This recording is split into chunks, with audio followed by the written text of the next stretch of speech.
여러분의 구독은 영상을 제작하는 데 큰 힘이 됩니다. 영상을 보시기 전에 구독과 좋아요 꼭 부탁드리겠습니다.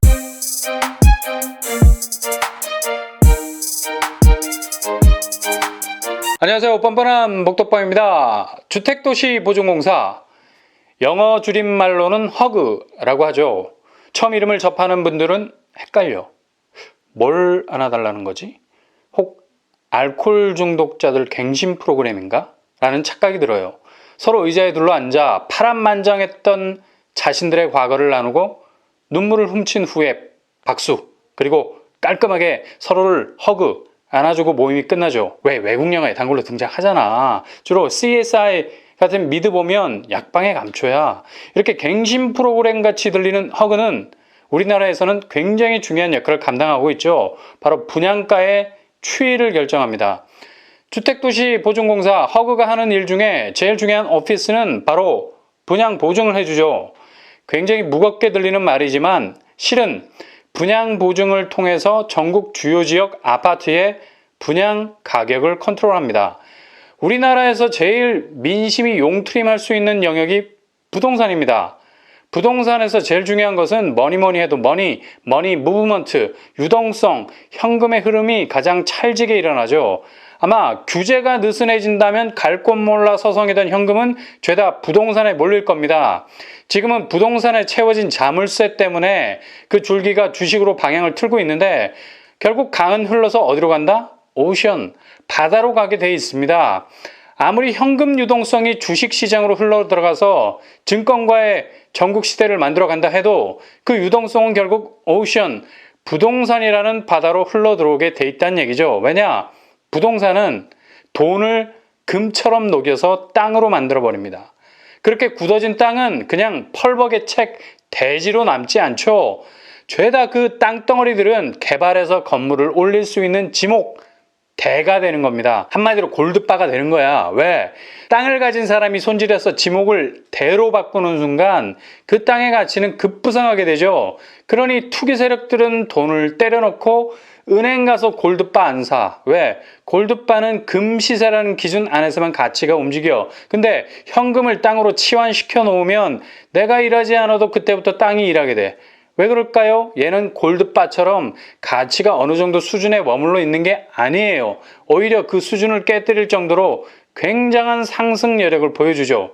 그러니 농지라도 사자 해서 그렇게 많은 사람들이 농지를 사들이기 시작한 겁니다.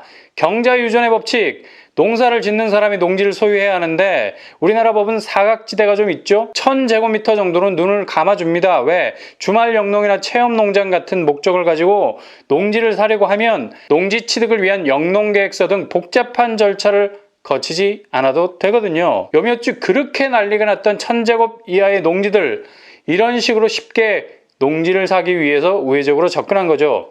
이렇게 우리나라는 땅이 좁아서 그만큼 땅이 귀한 거야. 그러니 허그에서 분양가를 산정할 때 건물의 가치를 보는데 대체적으로 아파트는 땅을 깔고 있잖아요. 당연 공동주택은 땅값을 고스란히 반영할 수밖에 없습니다. 근데 이런 심사 기준이 들쑥날쑥했다는 게 문제였죠. 왜냐하면 분양가가 너무 현실과 동떨어졌다는 비판을 받았거든. 재건축 같은 정비 사업을 할 수 없을 정도로 완전히 예상을 깨는 분양가가 나와버리니 사업자가 계산기를 제대로 두드리지 못하는 겁니다. 그러니 적정선에서 대차대조를 통해서 사업성을 따져야 하는데 어떤 곳은 높게, 어떤 곳은 낮게. 이건 완전히 에버랜드의 T-익스프레스야. 한번 탔다가 목으로 팔이 들어갈 뻔했어요. 어찌나 극경사의 그 커브에 사람을 그냥 레일 위에서 탈탈 털어버리더구만. 분양가가 이렇게 불규칙하게 나와버리니까 여의도동 브라이튼 혹은 둔촌주공 같은 정비사업장은 아예 사업 자체를 물려버릴 듯한 기세로 대들었잖아요. 재건축 못하겠다고. 그러니까 어떻게 분양가를 예상하지도 못할 정도로 깜깜이 심사가 이어질 수 있냐, 이런 성토가 계속해서 터져 나왔습니다. 왜냐하면 가뜩이나 공급이 없는 판국에 허그까지 주요 지방광역시와 수도권 아파트 분양가에 혼란을 주니까 민간 부분에서도 공급이 위축될 수밖에 없었던 거죠. 결국에 허그는 고분양가 심사 제도를 전면 개편하겠다는 선언을 했습니다. 그리고 지난달 22일 심사 제도를 전면 개편했죠. 깜깜이 심사하지 않겠다. 과도한 가격 통제하지 않겠다. 그리고 주택 공급 활성화 유인하겠다. 그래서 분양가를 정할 때 비교사업장, 그러니까 한 아파트 분양가를 정할 때 주변의 아파트 가치를 샘플로 하겠다는 거지. 반경 1km 내 분양사업장, 그리고 구축에 해당되는 준공사업장, 그리고 이 둘을 똘똘 말아서 시세 변동률을 반영, 합리적 분양가를 내놓겠다고 한 거예요. 한 가지 중요한 단서, 주변 시세 85%, 90% 상한선을 지키겠다. 많은 언론에서 상한선 90%만 강조하는 바람에 허그가 오해를 받았죠. 오잉? 신축 분양 아파트 값이 주변 시세의 90% 선까지 간다고 난리 부르스를 쳤습니다. 아니 어떻게 허그에서 나오는 분양가가 서울을 제외한 나머지 지역에서 시세 대비 90% 수준으로 나올 수 있느냐고 오해 아닌 오해가 생겨서 주택도시보증공사가 까인데 또 까이는 정말 아프겠다. 그런 어려움이 있었습니다. 근데 이 상한선 90%가 우려대로 분양가를 시세 대비 90% 선으로 끌어올린 게 아니라 오히려 90% 선까지 못 올라오게 하는 분양가 진정제 역할을 하고 있습니다. 그거 참 희한한 일이네. 무슨 말이냐? 최근 수도권에서 정비사업을 진행하는 시공사에 허그는 최근에 바뀐 심사 기준을 적용, 평당 1250만 원 수준의 분양가를 제시했습니다. 해당 정비업체 화들짝 놀랐습니다. 왜냐? 예상 분양가보다 무려 500만 원 정도가 낮은 분양가였다는 거지. 흔히 시공을 맡은 회사 사람들 이런 말들 하죠. 평당 분양가 100만 원만 내려가도 수백억 손해본다고. 그럴만도 해요. 평당가니까. 이게 전체 평수로 계산이 되면 눈덩이처럼 액수가 불어나게 됩니다. 물론 이 사람들 엄살도 되게 심한 편이에요. 특히 건설업계 엄살은 눈썹 하나가 빠져도 눈알이 뽑혔다고 하죠. 코피가 나도 코뼈가 부러졌다고 그래요. 입술 터지면 이빨 나갔다고 합니다. 그 정도로 엄살 대장들인데 예상 액수보다 500만 원 정도가 빠진다고 하면 거의 경기를 일으킬 수준인 거죠. 시세 반영을 제대로 하면 1250만 원이 아니라 1800만 원 정도 돼야 하는데 난리가 났습니다. 분양을 연기하고 후분양으로 돌려야 하나, 심지어 우리가 공급할 세대수가 6000세대 정도인데 한 세대도 안 나올 수 있게 수도꼭지 잠가버리면 어떻게 되는지 아나 등등등 반협박을 하면서도 당황스러워하고 있다고 하네요. 이게 여기만 해당되는 게 아니라 부산 쪽에서도 2천만 원 분양가 예상했는데 최근 1000만 원 중반 정도 분양가를 받아들었다고 난리 부르스를 추고 있죠. 이렇게 허그 분양가가 낮아진 건 주변 구축 때문에 그렇습니다. 분양사업장, 준공사업장 똘똘 말아서 시세 변동률로 먹기 좋게 자르고 구축 시세라는 찬압에 보기 좋게 담으려 하니 사이즈가 문제네.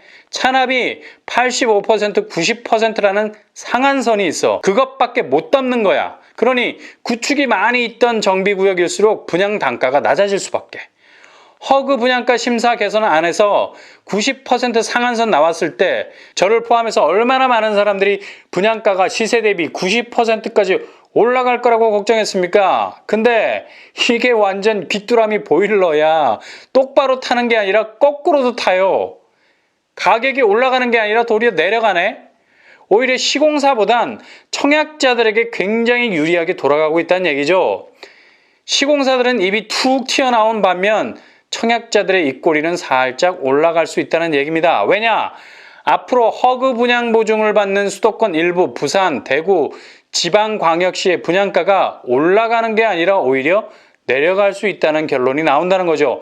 특히 구축단지가 많을수록 이런 현상은 더욱 두드러질 겁니다. 저희가 얼마나 고대했습니까? 허그 분양가 결국 낮아졌다라는 말을.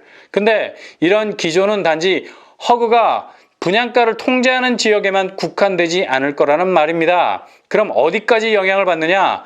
바로 분양가 상한제가 적용되는 서울과 일부 수도권도 비슷한 영향을 받을 가능성이 아주 높습니다. 허그가 이런 분양가 개편안을 들고 나와서 공급의 한 물줄기를 담당하겠다고 공언한 마당에 분양가 상한제만 마이웨이를 가겠다고? 올라간 공시지가 칼같이 반영해서 분상제 가격이라는 상 위에 올려서 그 상다리 부러지도록 청약자들 상대적 박탈감 들게 한다고요? 천만에. 앞으로 서울 수도권에서 분양될 신규 아파트 분양가는 확실히 변화될 가능성이 높습니다. 고독강일 이편한 세상이 마중물이 될 가능성 높죠. 둔촌주공은 레미안 원베일리 분양가 덕에 계속 상한가를 치는 분양가를 바라보고 있는데 글쎄요. 분양가 상한제도 재검토될 거란 분위기도 있고 허그의 본격적인 하향 분양가 움직임도 있으니 분명 분양가는 올라간 공시지가를 그대로 흡수하진 못할 듯합니다. 물론 이런 분양가 하향세라는 움직임이 시행사의 공급 스탠스를 바꿔놓을 수도 있어요. 계산기 두드려보니까 실익이 없네. 분양 연기 혹은 후분양 등등등 공급에 문제가 생길 수도 있지만 지금까지 지지부진 끌고 왔던 시간을 다시 전원일기 재방송처럼 틀어댄다고? 온 유선방송이 전원일기 재방송 천국이야. 이거 완전히 회차를 넘나들면서 틀어주니까 채널 한 끗 차이로 초딩 금동이가 결혼을 한 가장으로 나와.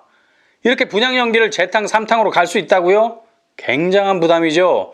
향후 분양시장은 청약자들이 유리한 국면으로 돌아가게 될 가능성이 아주 높습니다. 특히 재건축, 재개발, 민간 분양 절대적으로 놓치지 말아야 할 찬스죠. 반드시 적정한 분양가의 신규 분양 시장에 나올 겁니다.